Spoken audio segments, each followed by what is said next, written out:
the Bega factory in New South Wales. Wow. The cave of cheesy wonders. The vast majority is cheddar, but they also make mozzarella.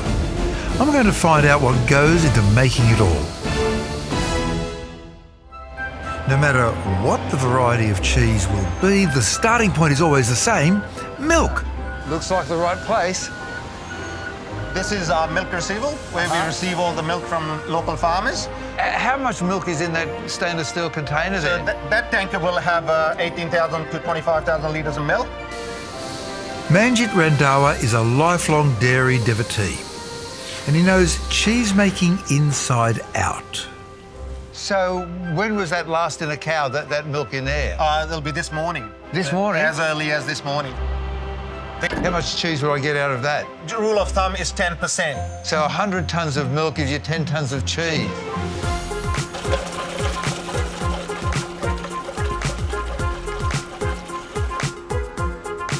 Now that all the nasties have been removed, it's ready for the manufacturing floor.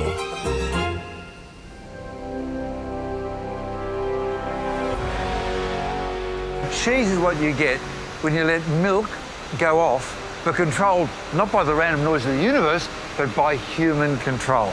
So you add special bacteria to milk, and they attack the lactose, the carbohydrate in milk, and they turn it into lactic acid, and that sets everything up for the second stage. Then, to the slightly acid liquid you've got, you add rennet, which you can get from the gut of some sort of ruminant, like a cow or a sheep, and that causes it to milk to form into curds, lumpy bits, and whey. I'm about to trigger this process in today's batch of milk by carefully adding a vegetarian version of rennet to the mixture.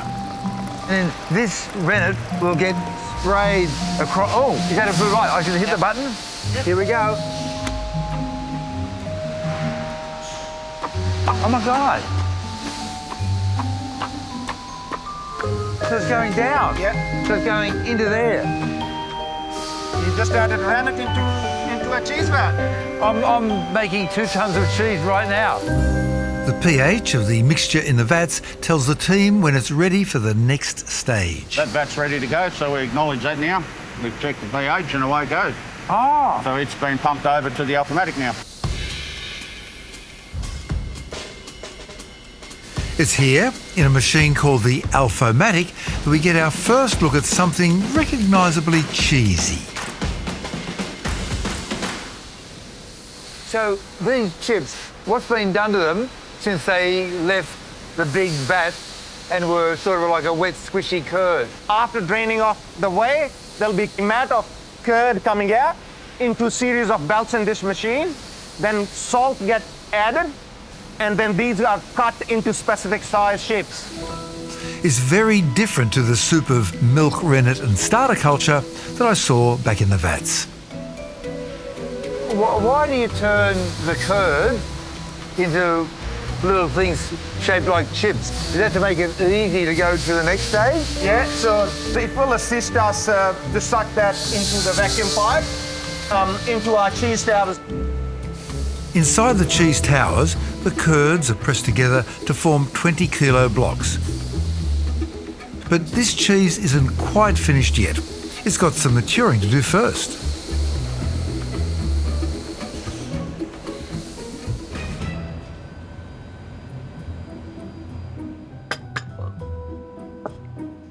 This is the very first time in my entire life I have seen this apparently essential cheesy staple to the Aussie school lunchbox. I know more about string theory than string cheese. I'm sure that making it involves some weird mix of chemistry and cookery and even basic physics.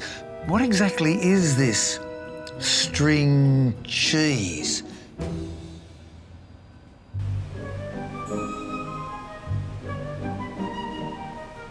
I've been promised the opportunity to get hands-on.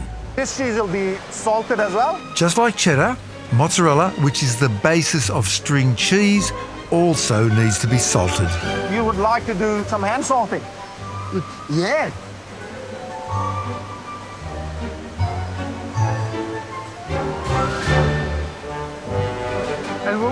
purpose of the salting? Salting is to give it flavor. Yeah. That's number one. Another one to actually get a balance of fat, salt, and moisture right.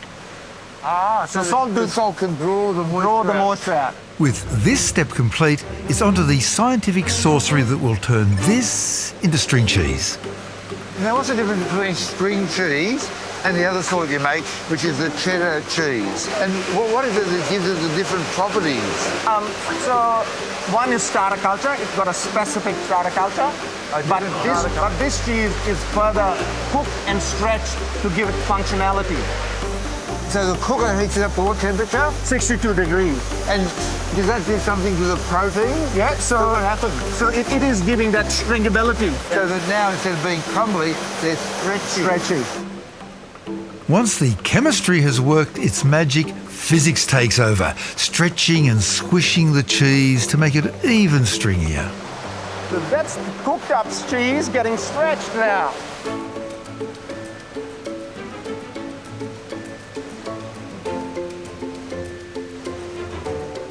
So there are actually stringers getting made. And we got then the cutters.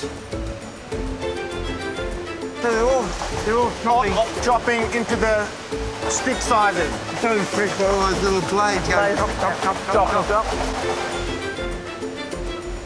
I love it. And so now the answer to the question of the ages, what is string cheese? Well, amazingly, here it is. It's less than a day since it was milk coming in a vat.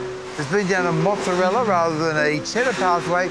Went through a process where it had bacteria added to it, and then rennet, and then it was heated and cooled, and then heated up again and stretched to give it the elasticity that it needs to become finally string cheese. Whether it's cheese strings or matured cheddar, every product needs to be prepared and packaged before it can leave the factory. This is our cutting and wrapping operation.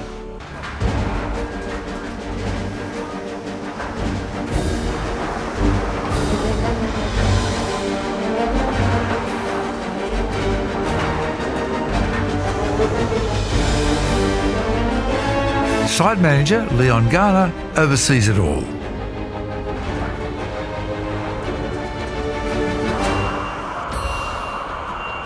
So the cheese has been maturing for maybe 18 months and changing its flavour profile.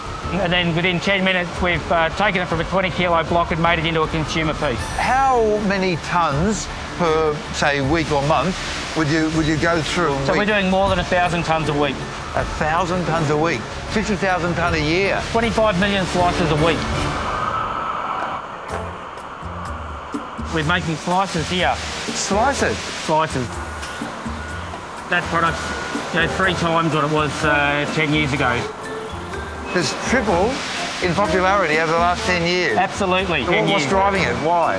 Consumers enjoy the ready-to-use convenience of that piece. They don't have time to cut it with a knife? Well, it's the same size every time. It fits the slice of bread. Yep. And it would appear that along with knives, customers aren't so keen on using a grater either. This is our shredded cheese. So you've got them being shredded there, then they fall into a hopper, and then the hopper has a whole bunch of little baskets. Baskets of weighing the product in each of the baskets. Weigh the product. And weighing the product. And then the computer makes an algorithm and decides which of the buckets it will drop together to meet the target weight. And how accurate is that? Like a few percent either side? No, it's accurate within 0.1 of a gram. 0.1? Wow. And how do you stop it from, with a massive surface area, from aging or drying out? Yeah, so this product's only in the room for a few short minutes, and it's already in a bag. So it's the speed at which the line runs keeps the product fresh.